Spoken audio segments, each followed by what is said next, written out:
Okay, time for our news review. Mari is here. We're also joined by political correspondent Alicia Fitzgerald. Shall we dive straight into that? I thought we were going to talk about Wilfred and all his guests coming up, but we won't. Alicia, take us through The Guardian, because this is the Frank Hester argument that we were talking about weeks ago, weren't we, Mari? Remember that. But it's back in the headlines. Talk us through that. It's back again for two reasons. One, because the Conservative Party have just accepted more money from Frank Hester, and two, because a fresh set of allegations against him have come to light. So we'll remember, it was about a couple of months ago, I think, that Frank Hester was accused of saying that Diane Abbott, former Labour MP, made him want to hate all black people, and that was obviously a very, very controversial thing. Lots of pressure on the Conservative Party to return these donations. They didn't return the donations, lots of them saying that they simply couldn't afford to return the donations because we are in a general election campaign. It's very expensive for a party, but now we're hearing they've accepted more money from him and a fresh set of allegations have come to light. So many people saying, why won't the Conservatives just return the money? But senior Conservatives very keen to say that they just simply can't, and keen to say that it is too late for that. It's not going to make a difference. He's apologised for the comments. He's not a racist, but I think the public can make their own minds up about these comments.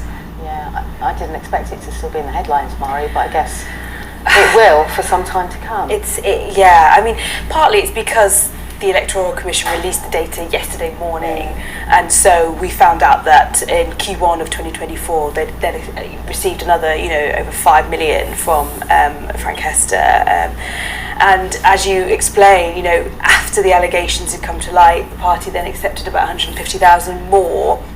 Now, on the surface of it, some might say, well, actually, we've already spoken about this, he's already apologised, let's move on. The difficulty is how this reflects on the Conservative Party and essentially their priorities. So Labour are trying to say that actually this is reflecting on them and that they cannot be trusted when it comes to integrity and honesty and essentially kind of morality. Now, some may argue, and the Conservative Party will definitely argue, that the Labour Party have, in their eyes, accepted money from dubious sources in the past, and therefore people in glass houses shouldn't throw stones. That is what the Conservative Party would come back with. But nonetheless, it's a painful set of headlines this morning for a Prime Minister who's, looking a bit ropey when it comes electorally in the polls. And now there are headlines about somebody who made comments about Diane Abbott saying she should be shot, taking huge amounts of money from him or his company once again.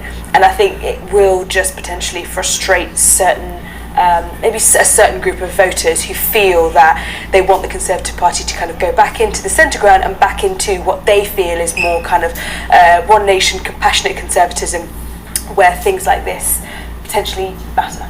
Okay, let's stick with The Guardian, Mari, because tax has been a big issue for this general election. What is Rachel Reeves saying in The Guardian? So this is in The Guardian, and it's all about how shadow cabinet ministers are trying to place pressure on Rachel Reeves, Shadow Chancellor, to cut things like capital gains tax. To increase things like capital gains tax, to try and find a way to raise some more revenue for public services. So we're expecting, if the Labour Party were to win the election, that Rachel Reeves would do an autumn budget. And what sources are telling The Guardian is that she's considering about 10 to 12 different tax measures that have not yet been announced, that have not yet been spoken about, in order to raise revenue for public services.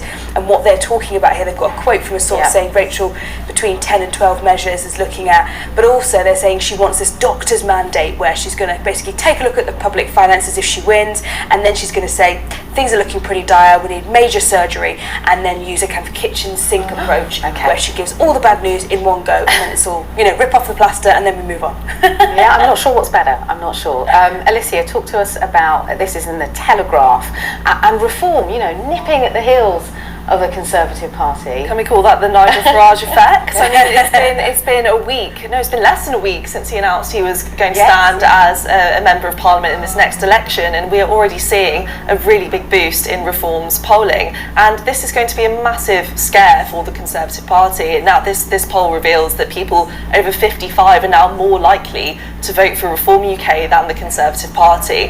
And I think if you look at this tactically, from why Nigel Farage chose to utilise this time right now, we know that the Conservatives are not in a great place at the moment. Lots of voters who voted for them, maybe even lifelong voters of the Conservative Party, saying they will not vote for them at this election. So Nigel Farage is going to be stealing some of those votes away from the Conservatives at the general election. And we're seeing, particularly with this age group, there was a YouGov poll, I think just a week ago, that suggested that this age group were now the only age group more likely to vote Conservatives than Labour. If we're now hearing that this group are more likely to vote Reform, where are the Conservative votes going to come from? And that's going to be a massive issue for Rishi Sunak.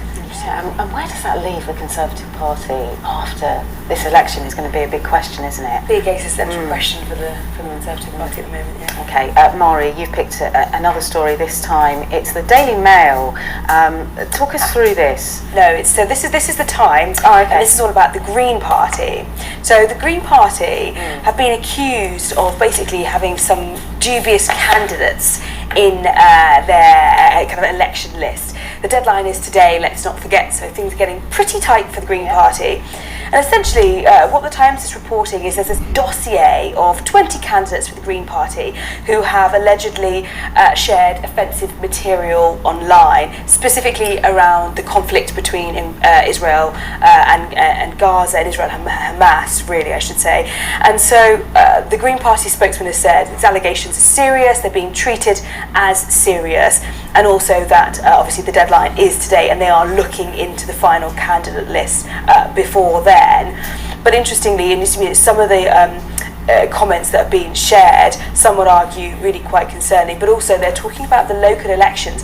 So there was a candidate, a councillor who won for the Greens in the local elections, and he talked about how after the October the 7th attacks, that actually Palestinians had the right to fight back, and kind of almost trying to justify the October the 7th attacks. Then he later apologised. So this is a bit of a difficulty for the Green Party, because they need to make sure that they grapple any allegations of anti-Semitism before it starts to stick. Yeah, okay, thank you, Mari. Finally, Alicia, the Telegraph and their report that Viagra, it may offer protection against dementia. Yes, well, I mean, look, we were all thinking it. My question is it also going to have the intended effect? Because that could really make a care home visit slightly interesting. Quite alarming.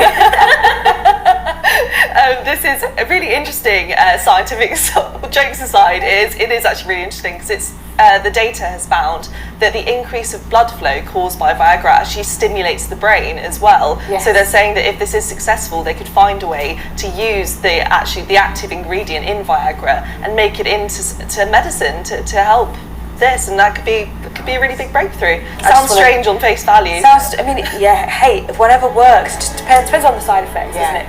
Yeah, I think we're going to leave it there. It's been great to have you in the studio. Mari, stick with us, because we've got Wilfred coming up. That's at 7 o'clock after this very short break. Thank you very much for your company.